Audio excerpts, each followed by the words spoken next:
তো আমি এখন আছি পালপাড়া ব্রিজে।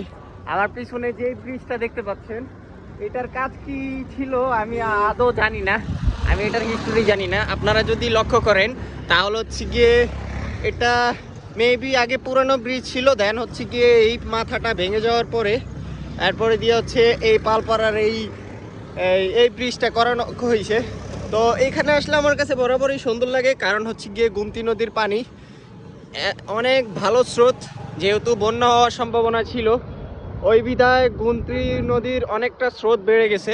তো বেশ কিছুদিন আগে যখন অনেক বৃষ্টি হইতেছিল তখন আরও বেশি সুন্দর লাগতেছিল। যদিও এটা সবার জন্য সুন্দর না, আমার কাছে সুন্দর লাগলেও সবার কাছে সুন্দর না।